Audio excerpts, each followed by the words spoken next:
So, hi guys! Ako lang si Andre Moses Campanya. For today's vlog, pag-usapan natin ang kwento ng isang pinaka-successful at inspiradong negosyante sa Pilipinas na si George T.Y. Siya ang utak sa likod ng Metrobank at GT Capital Holdings at kilala rin bilang isang philanthropist na tumulong sa maraming Pilipino. Tara, samahan niyo ako habang kilalanin natin ang kanyang journey mula sa simpleng simula hanggang sa naiwan niyang napakalaking legacy dito sa Pilipinas.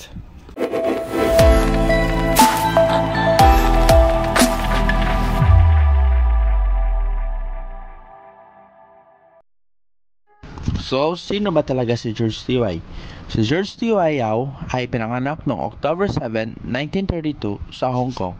Siya ay kinikilalang isa sa pinakamahalagang negosyante sa kasaysayan ng Pilipinas.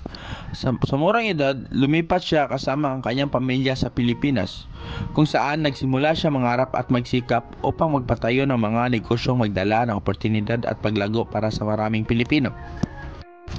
Noong 1962, sa edad na 29 years old, itinatag niya ang Metropolitan Bank and Trust Company o tinatawag ngayong Metrobank. Sa simula ay isang maliit na institusyon, ngunit dahil sa kanyang malawak na pananaw at determinasyon, lumago ito at nagiging isa sa pinakamalaking pinagkakatiwalaang bangko sa bansa. Ang pag-angat ng Metrobank ay sumasalalim sa kanyang paniniwala na nararapat lamang na magkaroon ng Pilipino ng matatag at maaasahang institusyong pinansyal. Hindi lamang sa larangan ng pagbabangko nagtuon si T.Y., itinatag din niya ang GT Capital Holdings na pinagsanib ang iba't ibang negosyo sa insurance, real estate, automotive at enerhiya.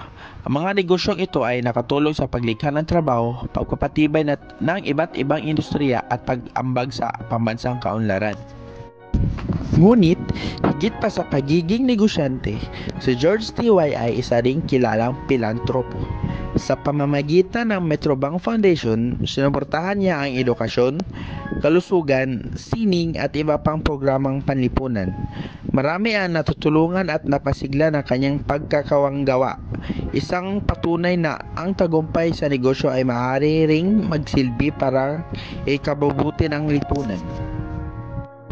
Pumanaw si George T.Y. noong 2018, ngunit ang kanyang naiwan ay higit pa sa mga negosyo at yaman. Ang kanyang kwento ay nanatiling paalala sa pagsusumikap, malinaw na pananawa, at malasakit sa kapwa. Hanggat ngayon, ang mga institusyong kanyang itinatag ay patuloy na pagpatuloy ng kanyang pangarap para sa isang mas maunlad na Pilipinas.